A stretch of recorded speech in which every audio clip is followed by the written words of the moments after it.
જય શ્રી મા અંબે, જય વિશ્વકર્મા દાદા, જય દેવતણખી દાદા. આજે ખૂબ હૃદયપૂર્વક અને એક એવા દુઃખ સાથે આ વાત કરી રહ્યો છું કે આઈ થિંક એ ભૂલ મારી જ છે, પણ છતાંય હવે જે રીતે મારા મામાનો દીકરો ગિરીશ, એ ગિરીશના ખંભા ઉપર બંદૂક રાખી અને કોઈએ ફોડવાનો પ્રયત્ન કર્યો છે, એ દાદા વિશ્વકર્માને મારી મા અંબે જવાબ આપશે. અંબાજી તો આખા વિશ્વની છે, પણ અંબાજી વિશ્વની છે એની સાથે સાથે અંબાજી કંઈક સત્યતા તો જોવે જ છે એવું હું માનું છું. અને મને તો માએ પરચા આપેલા છે એટલે મને ખબર છે. એ મારા ભાઈ ગિરીશે જે મારા માટે વિડીયો મૂક્યો છે, ખૂબ આશ્ચર્ય, ખૂબ દુઃખ અને ખૂબ હૃદયપૂર્વકની એક મને ચિંતા છે. એ ચિંતા એ વાતની છે કે આ જે ગિરીશ છે એણે વિડીયો મૂક્યો છે. બીજા કોઈની મને ચિંતા નથી કે જેના માટે મૂક્યો છે, એની મને ચિંતા નથી. હું ગિરીશને કહેવા માંગુ, ગિરીશ, સૌ પ્રથમ તો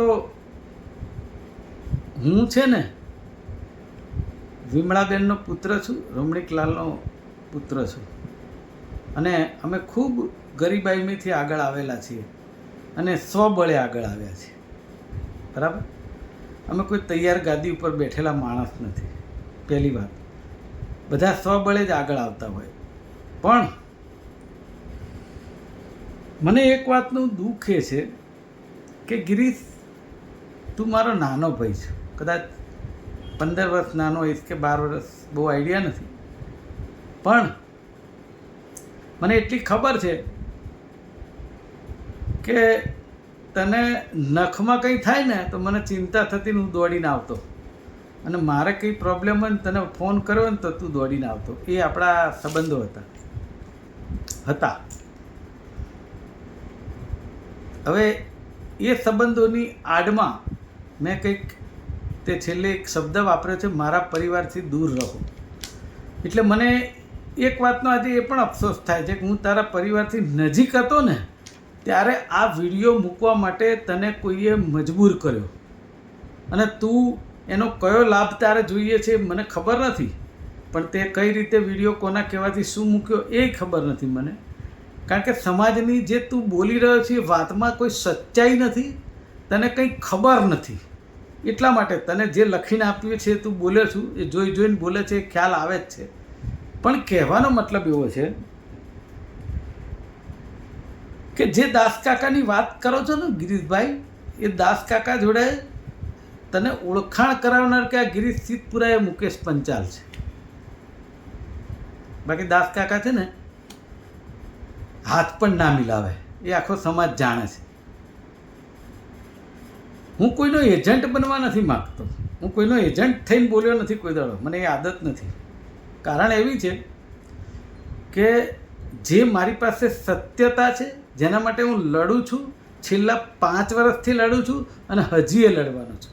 અને આ લડાઈ સમાજની અંદરના ટ્રસ્ટીઓની છે કે જે લોકો પોતાની જોહુકમી રૂપિયાના પાવર હેઠળ જે સમાજને દબાઈને ચલાવવા માગે છે, એની અંદર લોકશાહીની સ્થાપના થાય અને ચૂંટણી થાય એનો પ્રયત્ન છે મારો. ટ્રસ્ટી બનવાનો નહીં કે હું નહીં તો મારા દીકરાને બનાવી દઉં ટ્રસ્ટી, એના માટે નહીં.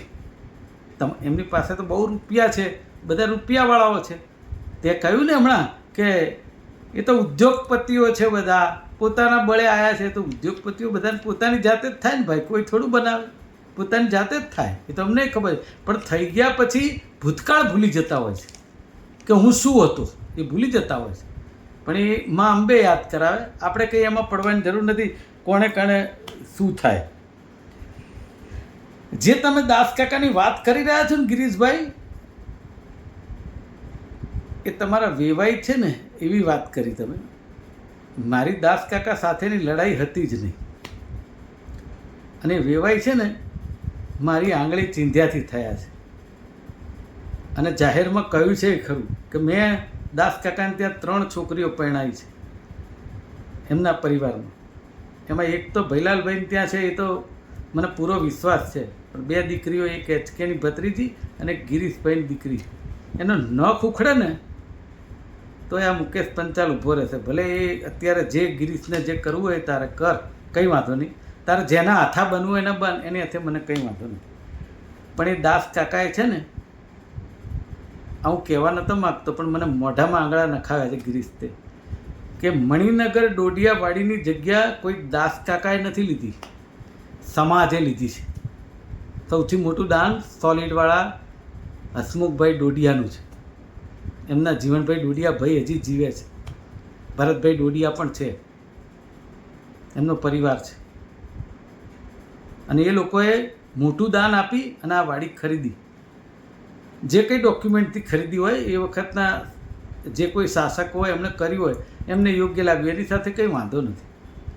પણ એ જે વાડી જ્યારે વેચવાની શરૂઆત કરી, એ જે તમે દાસ કાકા કહો છો ને, એ દાસ કાકાએ કરી.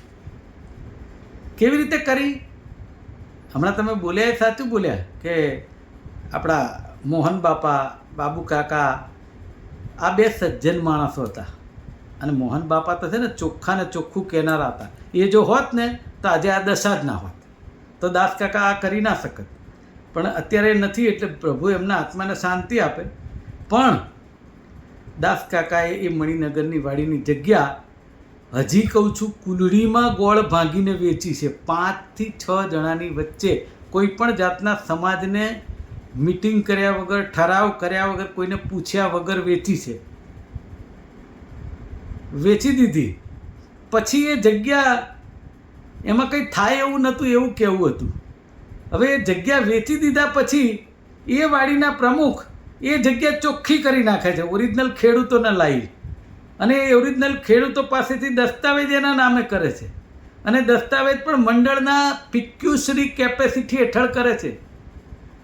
આ તો ગુરધનભાઈએ તો એ પ્રમુખે તો કહ્યું હતું ઓફિસમાં મારી દેખતા કે દાસભાઈ તમને મેં કહીને કર્યું છે. હવે એ તો ખબર નહીં દાસભાઈને એ 2 અંદર અંદર શું કર્યું આપણને કંઈ ખબર નથી, બરાબર? મારી દેખતા કહેલું છે, મને ખબર છે. ત્યારે જ તો આ બધી વાત ખબર પડી. એ તો થયું, વેચી દીધી, એ કરી.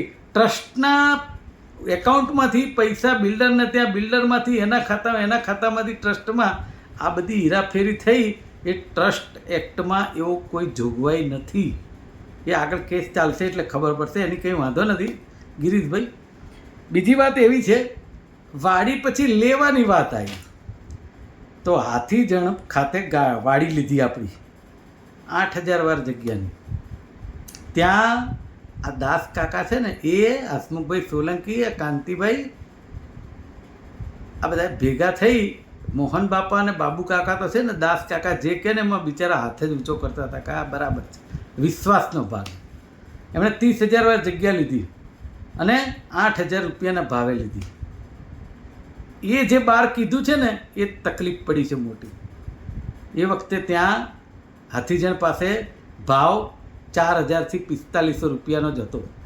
હમણાં તમે બોલ્યા ને, અંદરની હોય તો સસ્તી મળે ને બહારની હોય તો મોંઘી મળે. અરે પણ તમારે ક્યાં નક્કી કરવાનું હતું ભાઈ? સમાજની મિટિંગ બોલાવો, છાપામાં જાહેરાત આપો કે ભાઈ આપણે જગ્યા લેવાની છે. સમાજના લોકો બધા 50 જણા લઈને આવે કે આટલી જગ્યા લેવી છે, અમારી પાસે આ છે, અમારી પાસે આ છે, જે આપણને સસ્તું પડે લઈએ. એટલે એમાં પણ પુલડીમાં ગોળ ભંગાયો, બરાબર? હવે કહીએ બીજી વાત. જે દાસ કાકાની વાત કરો છો ને, દાસ કાકાએ આટલા લાખ રૂપિયા દાન આપ્યું, આટલા. ભાઈ તું કાલે જાણતો થયો ભાઈ. હું 5 વર્ષથી 6 વર્ષથી આવ્યો સમાજમાં, સાચી વાત છે. અને હું સમાજમાં આવે ને 1 વર્ષ પછી છે ને, આ જાણતો થયો ને બધું, એની જ આ ઉકળાટ છે બધો. હસમુખ સોલંકી ને પેલા કાંતિભાઈ, પ્રાગજીભાઈ પીઠવા, અને હવે તો આ પેલા બળવંતભાઈ પરમાર, આ બધાને ઉકળાટ છે ને એનો જ છે કે મુકેશભાઈ જાણતા થયા. નહીં તો અત્યાર સુધી તો દાસ કાકા કહેતા ને બધું ચાલે જ જતું હતું, કોઈ આમ કંઈ પ્રોબ્લેમ નહોતો એમ. પણ આ ઉજાગર કર્યું, એટલે તમે ઉજાગર કેમ કર્યું? બસ એ પહેલા વર્ષ પછી મુકેશભાઈને ટ્રસ્ટીમાંથી કાઢો તો આ બધું દબાઈ જાય. આ વાત હતી ગિરીશભાઈ. તમને નહીં ખબર, આ તો તમે વિડીયો મૂક્યો એટલે તમને કહેવા માગું, બાકી મારે તમને કંઈ કહેવાની જરૂર નથી, બરાબર છે? અને ગિરીશભાઈ તમે ત્યારે ક્યાં ગયા હતા? કે આ જે હસમુખભાઈ સોલંકી, જેને તમે ઉદ્યોગપતિઓ કહો છો ને બધા, એ હસમુખભાઈ સોલંકી, કાંતિભાઈ પ્રાગજીભાઈ પીઠવા અને બળવંતભાઈ પરમાર અને બીજા જે કોઈ આગેવાન બેઠા હોય એ બધાની વચ્ચે મારી દીકરીની વાતને માઇકમાં બોલવામાં આવી, વાતને ઉછાળવામાં આવી, દીકરાની વહુની વાતોને વાત ઉછાળવામાં આવી. શેના માટે ભાઈ? તમે પ્રતિષ્ઠિત માણસો નથી? તમને મત નહીં આપે કોઈ? મુકેશભાઈનું ખરાબ કરો બોલો તો જ કોઈ મત આપશે. અને પણ મુકેશભાઈ તો ચૂંટણી જ નથી લડતા. મુકેશભાઈ ચૂંટણી નથી લડતા. મુકેશભાઈ ચૂંટણી લડતા હોય ને તો રૂપ જ જુદું હોય. પણ મારે તો કારણ કે તમારા દાસ કાકાએ એવું કહ્યું હતું કે ભાઈ મારે હવે સમાજમાં ક્યાંય પડવું નથી, મારે કંઈ ધ્યાન આપવું નથી. ને હસમુખભાઈ સોલંકી અને કાંતિભાઈ પ્રાગજીભાઈ પીઠવા આ બંને જણાએ સમાજને તોડી નાખ્યો, હવનમાં હાડકા નાખવાનું કામ કરે છે. આ બધા શબ્દ દાસ કાકાના છે. એમણે જ્યારે નોટિસ આપી દાસ કાકાને, વિનંતી પત્ર, નોટિસ નહીં આપણે, વિનંતી પત્ર, એમાં એવું લખ્યું કે દાસ કાકા પોતાની મનમાની દાદાગીરીથી આપખુદશાહીથી વહીવટ કરે છે, એટલે ચૂંટણી આપો નહીંતર અમે કરીશું. એનો જવાબ દાસ કાકાએ એમને આપ્યો. અને એ દાસ કાકાનું જ કહેવું હતું, મારું નહીં. કાંતિભાઈ પ્રાગજીભાઈ પીઠવા ને એ લોકોએ પીઠવા પરિવાર કર્યું ને ત્યારે સમાજ તૂટે છે એ વાત દાસ કાકાએ જ 2 વર્ષ પહેલાં કરી હતી. અને એમના માર્ગે જ ચાલીને મેં વિરોધ કર્યો હતો. મને ખબર નથી કે મારા ખભે બંદૂક ફોડી અને એ ભાઈ સમાધાન કરી લેતા તમારા દાસ કાકા. બરાબર, કંઈ વાંધો નહીં, એનાથી કંઈ ફરક પડતો નથી મને. કે આપણે જે સત્ય સાથે, મારી મા અંબે ને વિશ્વકર્મા દાદા, વિશ્વની મા અંબે છે, મારે એકલા નથી. તમે કહ્યું ને હમણાં, મા અંબે બધાની છે, ન્યાય કરશે, ચિંતા કરો માં. અને તમે જેના હાથા બન્યા છો ને, ધીરી બાપુડિયા, હજી કહું છું કે જેણે એક્સેપ્ટ કરી લીધું છે ને, ત્યાં દાસ કાકાને ત્યાં કોઈ વાંધો નથી આવ્યો. મેં એક્સેપ્ટ ના કર્યું ને એનો જ વાંધો આવ્યો છે. તે એક્સેપ્ટ કરી લીધું તો તારો વિષય છે. આગળ ભગવાન માતાજી જોવે જ છે બધું. દૂધનું દૂધ ને પાણીનું પાણી ટૂંક સમયમાં થશે. દીકરીની વાત છે ને મારી આવી ને ત્યારે તમને વિડીયો મૂકવાનો સમય ન મળ્યો ગિરીશભાઈ. કેમ? તમારી દીકરી નહોતી? ધ્રુતિ મારી તમારી દીકરી નહોતી? સમાજ વચ્ચે ઉછાળવામાં આવી. એ જે ઉછાળનાર લોકો છે એની સાથે આ તમે જે કહી રહ્યા છો ને દાસ કાકા, એ બહુ દાન આપે છે ને ચારે બાજુ. અરે ભાઈ, ભગવાને રૂપિયા આપ્યા હોય તો દાન આપતા હોય ને, એ દાન આપે છે ને એવું ચારે બાજુ ગુજરાતમાં જો ચગાવનારને એમને માથે લઈને ફર્યો હોય ને, તો મુકેશ પંચાલ ફર્યો છે. હા, ગાડી એમની હશે ને કદાચ એમની જોડે ગયો હોય છે, જુદી વાત છે. પણ હું એમની વગરે ક્યાંક જાઉં ને તો એમની વાત કરતો હતો. આ વાડીની કપાત માટેની મહેનત કરીને તો જશ મેં દાસ કાકાને જ આપ્યો હતો. મેં કર્યું એવું ક્યારેય નથી કીધું મેં. એ સારી રીતે જાણે છે. પણ આમાં કેવું છે, દુખે છે પેટ, ફૂટે છે માથું. એ પરિસ્થિતિ આજે ફલિત થઈ છે. અને કાલ ચૂંટણી છે ને, આજે તારી જોડે વિડીયો મુકાવડાયો. અરે તને શરમ આવી જોઈએ ભાઈ, તારે આમાં પડવું જ ના જોઈએ. હજી કહું છું, તે તારી એટલી મોટી ભૂલ કરી નાખી છે કે તારે આમાં પડવું. તારે એમ કહેવાય કે તમારો સમાજ, તમે ટ્રસ્ટીઓ જોડે છો, અમે 2 ભાઈ છીએ, આપણે વેવાઈ છીએ. આ વાત સાથે મારે પડવાનું આવતું નથી. એમાં તને શું તકલીફ હતી? મને કહે ને, તને કંઈ તકલીફ કરી એ લોકોએ? કે તું વિડીયો ના મૂકે તને તકલીફ થઈ જાય? શું તકલીફ થઈ જાય? અરે ભાઈ, એ જે મુકેશ વાત કરી રહ્યો છે, બેસે 25 જણા મારી સામે, હું એકલો બેઠો છું, જવાબ આપવા માટે તૈયાર છું. ના બેસી શકે કોઈ. જે માટી પગા માણસો હોય ને, ક્યારેય સામે ના બેસી શકે. કારણ કે મારી પાસે એક વાતનો જવાબ છે. અને તમે હમણાં ગિરીશભાઈ એવું બોલ્યા કે દાસ કાકા, આ દાસ કાકાના કહેવાથી જ બધે ભાષણ કરતો હતો. એ મને કહેતા કે મુકેશભાઈ તમે બોલો, અને હું બોલતો હતો. ભાષણ કરવાનો મને બહુ શોખ નથી. મારું પણ 35 વર્ષ થઈ ગયા આ લાઈનમાં, રાજકારણમાં. મેં ભાષણ જ કર્યા છે. મારે કંઈ સમાજમાં ભાષણ કરવાની જરૂર નથી. પણ હા, સત્ય વાત હોય ને ત્યાં હું, મને કોઈ કહે કે ના કે, મને કહેવાની આદત છે ને કહેતો જ રહીશ હજીએ. એમાં કંઈ ભલે ફાંસીએ ચડાવી દે, તું જોડે ભળી જજે, અને જે કરો કરે. માતાજી મારી જોડે છે, દાદા વિશ્વકર્મા. મને એની કોઈ ચિંતા નથી. બરાબર, મેં મારી તૈયારી કમ્પ્લીટ રાખી જ છે કે મારું શું થાય તો મારું શું કરવું અને આગળ શું થાય, બધી તૈયારી રાખી જ છે. એટલે એની મને કંઈ ચિંતા નથી. અને મારે હવે 58 વર્ષ થયા, મને કંઈ બહુ ચિંતા નથી ગિરીશ. તારે હજી કંઈ લેવું હોય તો લઈ લે અંદરથી. તું તારા દાસ કાકા માટે બીજા 5 વિડીયો મૂક, મને વાંધો નથી. મારે કંઈ મેં અત્યાર સુધી દાસ કાકા પાસેથી કંઈ લઈ નથી લીધું અને મારે કંઈ લેવું નથી. પણ તે શેના માટે વિડીયો મૂક્યો એ તું જાણે, તારો ભગવાન જાણે. બરાબર? હંમેશા સત્ય સાથે રહ્યો છું, સત્ય સાથે જ રહીશ.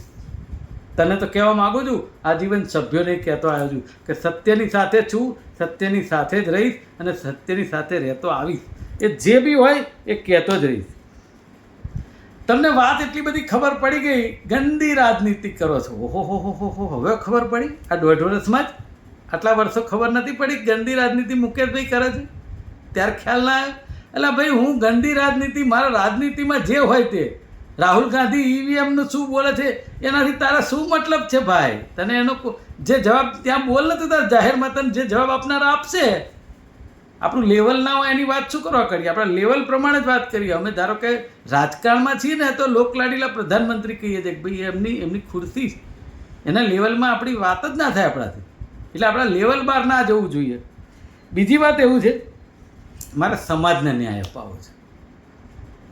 મારે છે ને ચૂંટણીમાં ઊભું રહેવું નહોતું, ટ્રસ્ટી થવું નહોતું. હવે કારણ કે હું જાણી ગયો કે આની અંદર છે શું, અને હું જઈશ તો કકડાટ જ છે, બીજું કંઈ છે નહીં. કારણ કે એમને જે એમની હાજીયા કરે, હાજી હાજી હાજી, તો બધા સારું. પણ જો કોઈ સામે બોલે તો ના ચાલે. અરે ભાઈ, સત્ય તો જોઈએ ને ભાઈ. કેમ એ કે તમે કોઈ એમ જ બધું ચલાવવાનું? એ તો નહીં ચાલે. બીજી વાત, સમાધાન કરવાની છે ને, મેં સામે ચાલીને ક્યારેય વાત જ નથી કરી. એટલા માટે કે સમાધાન કરવાનું કોને હોય? મેં કંઈ ભૂલ કરી છે? જે લોકો ભૂલ કરે ને એના સમાધાન કરવાનું હોય. તું બોલ્યો ને હમણાં ભાઈ, ગિરીશભાઈ બોલ્યો ને કે તમે આવો, તમારે બેસો, સમાધાન કરો. શેના માટે? પણ 5 વર્ષથી કરું છું. તું મને શું સલાહ આપવાનો હતો ભાઈ? 5 વર્ષથી એ લોકો મને હેરાન કરે છે. 5 વર્ષની અંદર હમણાં તમે એવું બોલ્યા કોર્ટના દ્વાર ખખડાવવા જોઈએ, કેસ કરવો જોઈએ. આ કેસ કર્યો તો 3 વર્ષ પહેલાં. હવે કહી દઉં તને ખબર નથી એટલે ના બોલવાનું હોય કે કેસ કર્યો તો ને એમાં દાસ કાકાનું નામ નહોતું આરોપી તરીકે, કે હું એને દાસ કાકા માનું છું, બાપ સમાન. અને જે લોકો બીજા હતા ને એનું જ આરોપી નામ હતું. અને કેસ ચાલવા ઉપર આવ્યો ને એટલે આ દાસ કાકાએ એ વખતે મને ના ખબર પડી, પણ મને સંબંધીની દુવાઈ આપી. અને દીકરાને કહેતા હોય ને એ રીતે મને એણે વાત કરીને હું એની માની ગયો અને મેં કેસ પાછો ખેંચી લીધો. એ તમારા દાસ કાકાના કહેવાથી પાછો ખેંચ્યો તો ભાઈ. હવે કહે ને કેસ કરવો તો ને, તો કેસ કર્યો તો ભાઈ. અને હવે કરીશ, ચિંતા ના કરો, બધું કરીશું.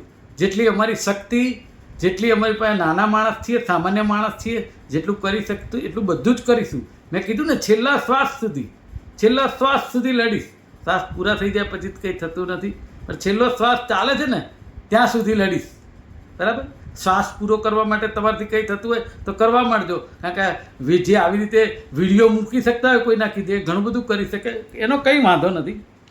બીજી વાત એવી છે કે મેં જે કેસ કર્યો હતો એ કેસ છે ને મને તૈયાર કરી આપનાર બળવંતભાઈ પરમાર, જે અત્યારે ટ્રસ્ટીમાં ઊભા છે, હસમુખભાઈ સોલંકી, કાંતિભાઈ પ્રાગજીભાઈ પીઠવા જોડે. આ એ બળવંતભાઈએ જ આ ટ્રસ્ટીઓની વિરુદ્ધમાં મને કેસ તૈયાર કરીને આપ્યો કે આ બધા જેલમાં જાય એવું છે. તો પૂછી જોજો, કારણ કે બળવંતભાઈ હવે તો તમારી જોડે હશે, તમને ખબર હશે, પૂછી જોજો. દાસ કાકાને તો ખબર હોય, દાસ કાકાના જ માણસ છે એટલે ખબર હશે વધારે. બરાબર? અને ચૂંટણીની જાહેરાત આપી છે એ વખતે કહેવું જોઈએ ને, આવી વાત કરી છે. તો ભાઈ, ચૂંટણીની કંઈ ખબર છે તને કે ખાલી ગોળા ફેંક વાતો કરે છે? ચૂંટણીની જાહેરાત છાપામાં આપીને એ પહેલાં મિટિંગ બોલાવી હતી આજીવન સભ્યોની, એની અંદર બાઉન્સર ઊભા કરી કોઈને બોલવા નહોતા દીધા કે ચૂંટણીની જ વાત કરો, અહીંયા કોઈ ટ્રસ્ટી નથી એમ. એટલે હસમુખભાઈ સોલંકી અને કાંતિભાઈ પ્રાગજીભાઈ પીઠવા બેઠા હતા, એ ટ્રસ્ટી નહોતા, એ જવાબ ના આપી શકે આજીવન સભ્યોને પૂછે તો ના આપવા દીધો. દાદાગીરી સાથે મિટિંગ કરી હતી, બાઉન્સર બોલાવી અને ખાલી ચૂંટણીની તારીખ નક્કી કરી. ત્યારે દાસ કાકા છે ને મારી સાથે હતા, અમે આ બાજુ હતા. ગિરીશભાઈ સાંભળો જરા. અને પછી થોડા દિવસ થયા એટલે હમણાં તમે બોલ્યા ને ગુજરાતભરમાંથી આગેવાનો આવ્યા. પહેલાં તો પૂરું નોલેજ રાખો, પૂછી લો કે હું શું બોલું, પછી બોલો. માત્ર 7 જણા હતા ભેગા થઈને. એ 7 જણા જે મજેવડીમાં એમણે આપ્યા છે ને 70 લાખ કે જે કંઈ આપ્યા હોય, એ લોકો આવ્યા હતા. એ લોકો પહેલાંય આવ્યા હતા. પીઠવા પરિવારની મિટિંગ રિવેરા હોટલમાં કરીને ખાનપુર, ત્યારે પીઠવા પરિવારના ખેસ પહેરાવીને, બરાબર. ત્યારે દાસ કાકાને આમંત્રણે નહોતું આપ્યું, જરા પૂછી લેજો એમને, બરાબર. અને ત્યારે દાસ કાકાએ એવું કહેલું કે હવે 1 રૂપિયો દેવો નથી સાલાઓને, આ મારી હાજરીમાં, બરાબર. તારા વેવાઈ છે ને પ્રવીણભાઈ, એમની હાજરીમાં જરા પૂછી જોજો એટલે થોડી ખબર પડે. અને પછી સમાધાન કરવા માટે આવ્યા અને સમાધાન કર્યું. હવે શું કર્યું એ વખતે હું હતો નહીં એટલે ખબર નહીં, એટલે પછી પાછું ચાલુ થઈ ગયું. અને પછી સાંજે આવી અને મને કહ્યું કે આ બધા બાઉ પેલા ભાઈ વલ્લભ બાપા ને મજેવડીથી આવ્યા હતા 5-7 જણા, મારી માફી માગી, કે મને માફીપત્ર લખી દીધું એટલે કે હું માફ કરી દીધા. અને પછી હવે કે કાલે છાપામાં બીજી જાહેરાત આવી જશે અને ચૂંટણી તારીખ બદલાઈ જશે. તો હમણાં ગિરીશભાઈ તમે બોલ્યા ને કે મને કેમ ના લઈ ગયા, મને કંઈ શોખ નથી તમારા દાસ કાકા જોડે જવાનો. હં, હું સ્વબળે ઊભો થયેલો માણસ છું, મારી માના આશીર્વાદથી. મારે કોઈની મહેરબાનીની જરૂર નથી ભાઈ. અને મને નેતા ઠાકોર સમાજે બનાવ્યો છે, બરાબર. એટલે મારે કંઈ એવું નથી. હા, એટલે મગજમાં જે કંઈ રહ્યું હોય કાઢી નાખજો. અને દાસ કાકાના માર્ગદર્શન હેઠળ ચૂંટણી લડાશે એવી બીજી જાહેરાત આવી છાપામાં, એ પણ ગેરબંધારણીય. ચૂંટણી ગેરબંધારણીય આખી છે. આખી ચૂંટણીને પડકારવાનો છું કે ગેરબંધારણીય ચૂંટણી થઈ છે.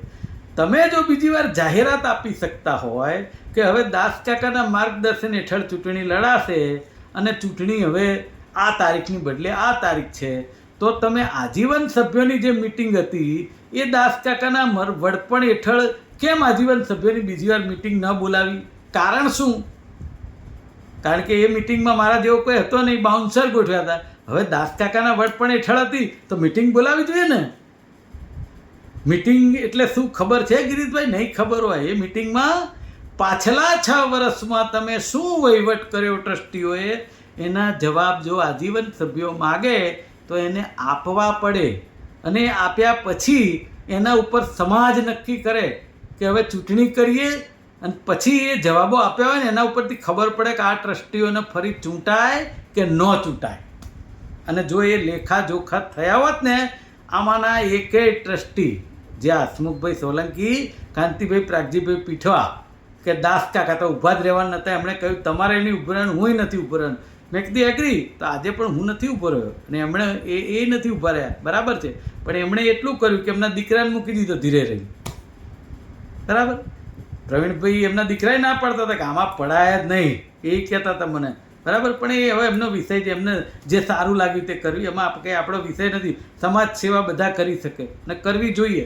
અને ભગવાને પૈસા આપ્યા હોય તો 2 પૈસા વાપરવા જોઈએ. એમાં ઉદ્યોગપતિઓ હોય ને બધા સારું કમાઈ ગયા હોય તેમાં કંઈ વાંધો નથી, સારી વાત છે. પણ કંઈ આ ઉદ્યોગપતિથી ચાલતું મંડળ નથી. આ મંડળ બહુ નાના લોકોએ અને સ્થાપેલું આ મંડળ છે. અને એના ઉપર બધા તૈયાર ગાદી ઉપર બેઠા છે.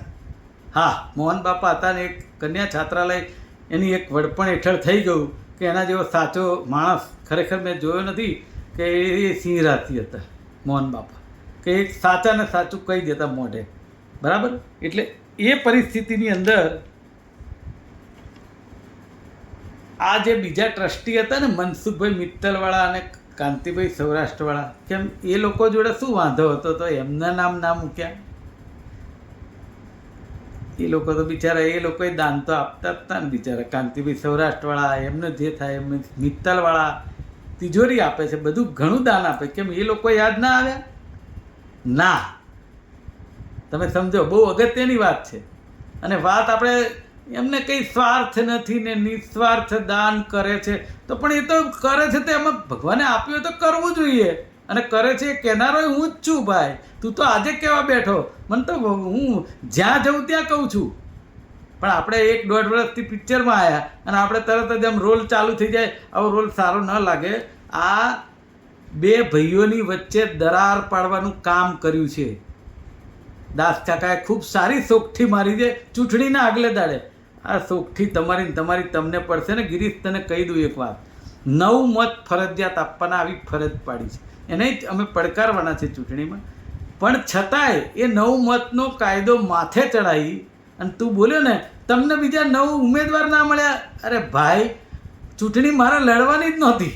અને અમારે કંઈ ચૂંટણી લોકશાહીની સ્થાપના થાય ને અને ચૂંટણી થાય ને એ મારે ઈચ્છવું હતું. આ સમાજમાં આ કલ્પેશ પીઠવા જેવો માણસ ટ્રસ્ટી થાય ને મને ગમે, મનીષભાઈ પરમાર જેવો થાય મને ગમે, બિપિનભાઈ સોલંકી થાય મને ગમે, ઉમેશભાઈ બાબુ કાકાનો દીકરો છે કોઈ વાંધો નથી, દાસ કાકાના દીકરા પ્રવીણભાઈ પિત્રોડા એનો કોઈ વિરોધ કર્યો નથી. એમને મત આપવાનું મેં સામેથી કીધું હતું કે આપણા 4 અને 5 સામે મત આપવાના થાય ને તો આ આટલા જણને આપવાના. અમે ક્યાંય પ્રવીણભાઈનો વિરોધ કર્યો જ નથી. પ્રવીણભાઈ કે મારા વેવાય કરે, પણ તારા વેવાઈને ક્યાંય પિક્ચરમાં જ નથી. આ વાત છે દાસ કાકાની મારી, તો દાસ કાકા મારી જોડે રહી અને સામે બેસી ગયા અમને લીધા વગર. તો એમણે એકલા જવાની શું જરૂર હતી? લડાઈ લડવી હતી ત્યારે અમે બધા સાથે રહેવાનું, અને જ્યારે સમાધાન કરીને બેસી જવાનું હોય ત્યારે તમારે બેસી જવાનું. તમારી મજબૂરી શું હતી?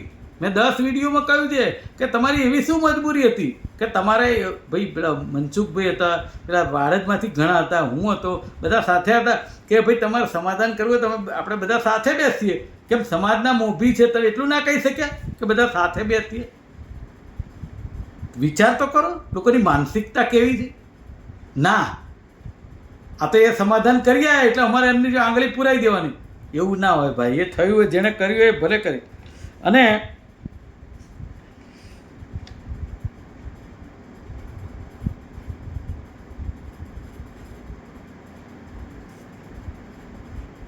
એક બહુ જ ખરા હૃદયથી વાત કરવા માગું છું કે ગિરીશ, જે દિવસથી છે ને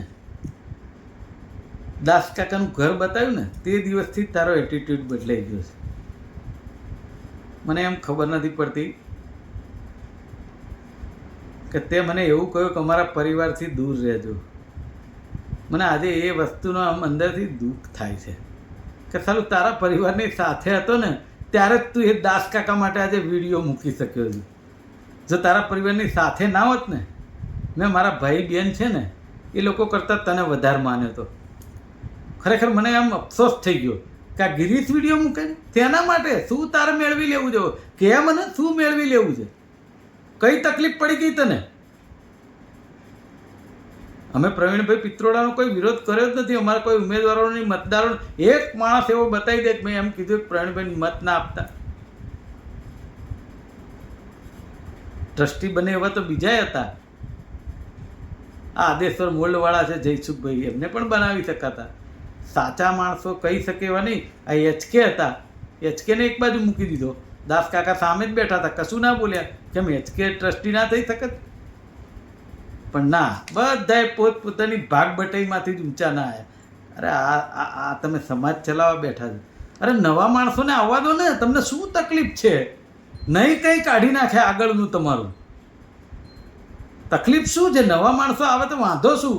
તમારે દાન આપવું હોય તો સેવા કાર્યો કરવા માટે અવિરત કરે છે બધા, એવા તમારા શબ્દો છે. પણ સેવા કાર્યો વગર ટ્રસ્ટી થયે ના કરાય. હું તો 5-6 વર્ષથી આવ્યો તો એ પહેલાં અમે તો દાન આપતા હતા. એમાં કંઈ એવું નથી કે પણ ટ્રસ્ટી બનાવો તો જ હું દાન આપીશ, એવું નથી. ક્યારેય એવું નથી. એવો કે સમાજ ઉપર કબજો ના હોય. પહેલાંના વડવાઓ બધા કરીને ગયા છે જે ભાઈ, એના ઉપર આપણે બધા બેઠા છીએ. તો એવું ક્યારેય ના આવ્યો. આ દાસ કાકા જાણે છે બધું, પણ સચ્ચાઈ એ માણસ બોલી નથી શકતા. એમની કઈ મજબૂરી છે ભગવાન જાણે. મેં 22 જણની કમિટી બનાવી હતી. 22 જણની અંદર સારા સારા માણસોના નામ લખ્યા હતા. મેં કીધું આ 22 જણની કમિટીમાં આપણે કમિટી બનાવીએ અને ભવન બનાવીએ. ત્યારે આ કાંતિભાઈ પ્રાગજીભાઈ પીઠવા અને હસમુખભાઈ સોલંકીના નહોતું ગમ્યું કે 22 જણના ના ઇન્વોલ્વ કરાય. કેમ? બધું તમારે જાતે જ કરવાનું. એમાં આપણે ક્યારેય સંમત થયા નથી, થઈશ નહીં. બધાએ લોકો ભેગા થઈ અને જે કરે ને એ જ સાચું. 500 રૂપિયા કે 5000 આપનારો માણસ છે ને એ સમાજનો ભાગીદાર હોય અને એ સમાજના ભવનની અંદર જો એમ કહે ને કે મારા આમાં 5,000 રૂપિયા છે ત્યારે એને ભવન કહેવાય. કોઈ માલે તુજારોની જરૂર નથી. આ એ માલે તુજારો છે. દાસ કાકાને છે ને ગિરીશ ના હોય તો પૂછી જોજે કે આજ તું ઉદ્યોગપતિ ગણાવી રહ્યો છું ને, એ ઉદ્યોગપતિએ દાસ કાકાનું મોઢું નીચું કરી નાખ્યું હતું ટ્રસ્ટી મંડળની મિટિંગમાં. પૂછી જોજે. દાસ કાકાને ચોખ્ખું કીધું કે અમને ભવનમાં કોઈ ઇન્ટરેસ્ટ નથી, અમે પૈસા બોલ્યા આપવા જ નથી, અમે બોલ્યા જ નથી, આવું કહ્યું. આ ઉદ્યોગપતિ કહેવાય? અને પાછા એમની તરફદારી માટે તમે આજે મને ગંદી રાજનીતિ ને બધું કહેવા માટે તૈયાર થઈ ગયા. બહુ સારું કર્યું ગિરીશ, બહુ તે જબરજસ્ત. આજે મને એક સરસ ફટકો આપી દીધો કે મારો દીકરો છે ને મારાથી અલગ થઈ ગયો ને તોય મને એટલો ફટકો નહોતો પડ્યો. એટલો મને આજે તે ફટકો આપી દીધો કે ખરેખર આમ અંદરથી દુઃખ થઈ ગયું મને કે ચાલું આ ગિરીશ બોલે છે. અરે કોઈ તો લખીને આપે. દાસ કાકાએ તો મારો ઉપયોગ કર્યો ને કાલ તારો કર્યો, પરમદાર તારો, પણ તું પસ્તાઈશ ટૂંક સમયમાં. અમારા શબ્દ લખીને મૂકી દેજે. ટૂંક સમયમાં આ કુદરત માતાજી અંબેની સાક્ષીએ કહું છું કે ટૂંક સમયની અંદર ગિરીશ તું પસ્તાઈશ.